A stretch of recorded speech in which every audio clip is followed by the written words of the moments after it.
On est aujourd'hui présent pour la cérémonie de mise en eau du périmètre irrigué de Douro, un périmètre de 865 hectares qui a été aménagé dans le cadre de l'offensive agro-pastorale et halieutique. Alors sa mise en œuvre a été faite avec son excellence le Premier ministre, chef de gouvernement, et on a présenté l'ensemble des réalisations qui ont été conduites dans le cadre de ce projet.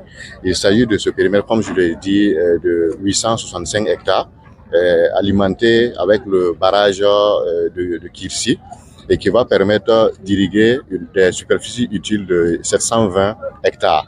Alors, ces aménagements ont été visités par son excellence et on a visité aussi les infrastructures connexes qui ont été mises à contribution.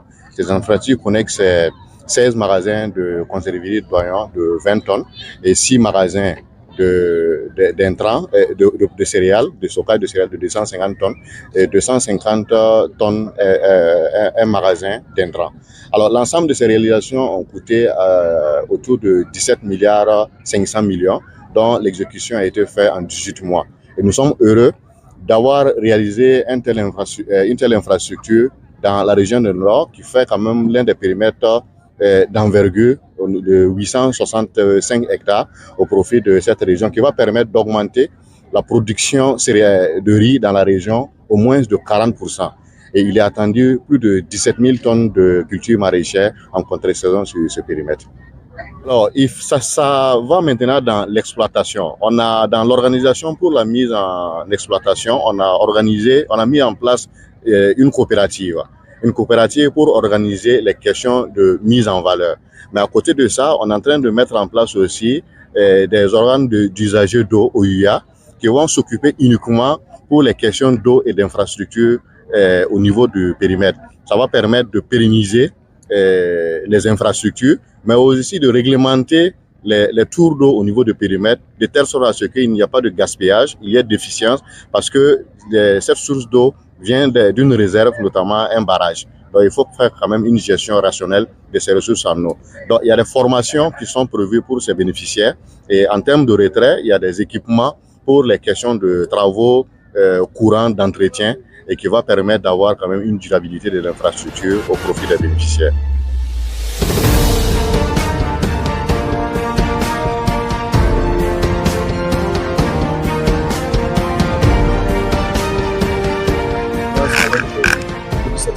Que nous avons procédé ce matin à l'ouverture donc des vannes pour l'irrigation de ce périmètre-là, qui est vaste de près de plus de 800 hectares. C'est un jalon de plus qui est posé dans le combat qui est engagé pour la souveraineté alimentaire. Comme vous le savez, le président du FASO, le camarade capitaine Ibrahim Traoré, a fait de l'autosuffisance alimentaire une priorité. Si bien que l'offensive agro-pastorale et halieutique qui s'exécute actuellement a vocation donc à faire en sorte que notre pays, le plus rapidement possible, puisse sortir du cycle de la faim. Et après les périmètres de Banzon, de Sendou, dont vous avez suivi il y a quelques jours de cela la mise en œuvre. Aujourd'hui, c'est autour donc de Douro ici. C'est encore un acte important et qui va permettre de donner des moyens de production à nos producteurs, à nos paysans qui ne demandent que cela. Et comme je l'avais indiqué, ce sont pratiquement 800 hectares ici. Ça montre d'abord l'étendue et ça montre le potentiel. C'est un gros potentiel qu'il y a ici. Et évidemment, il ne reste plus donc qu'à inviter les producteurs à s'investir pleinement dans la production pour que 365 jours sur 365 ici à Douro, les producteurs soient donc à l'ouvrage pour produire et en campagne humide et en campagne sèche. Ça va permettre bien sûr de renforcer leur résilience, de chasser la faim de la zone ici, mais aussi de la région et du Burkina Faso. Donc c'est ce message que nous avons, mais aussi féliciter les acteurs qui se sont investis pour que ce chantier-là puisse se réaliser dans les temps. Parce que ça a été lancé en décembre 2023 et aujourd'hui, toutes les conditions sont réunies, les travaux sont terminés pour qu'on puisse donc procéder à la mise en eau. Et ça mérite qu'on félicite tous les acteurs, féliciter le ministre d'État, le ministre de l'Agriculture et tous les agents qui s'investissent. Le plus dur reste. Ça veut dire maintenant en termes d'exploitation du site, mais aussi en termes de préservation des investissements qui ont été réalisés. Donc, c'est une responsabilité partagée entre les techniciens, les producteurs.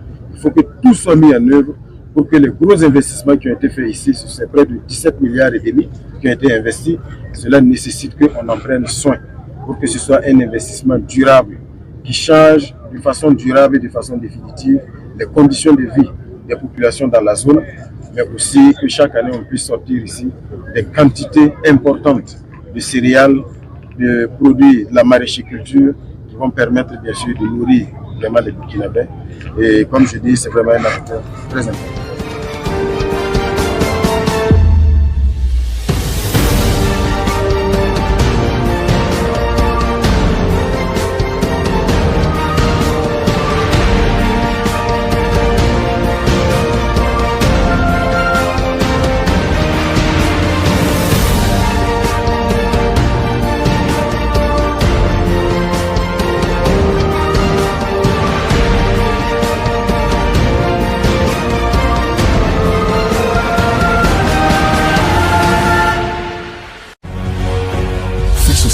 Une autre facette de l'information au Burkina Faso.